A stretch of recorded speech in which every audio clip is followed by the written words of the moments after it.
Magandang araw po. Ito po ang D-tape machine ng iti-tape Bacolod.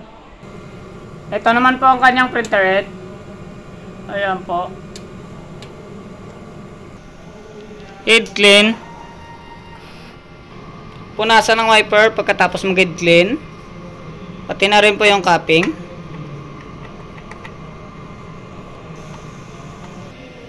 Nozzle test. Ito naman po yung kakalabasan ng aking nozzle test. Kompleto naman po yung white at saka colored. Ink tank area, tama lang po ang level.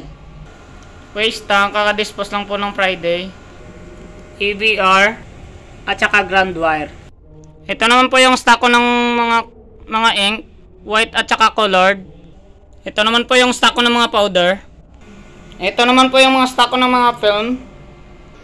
DTF monitoring. Daily monthly checklist, daily production log, updated na rin po. Consumables, monitoring sa white, black, yellow, magenta, at saka cyan.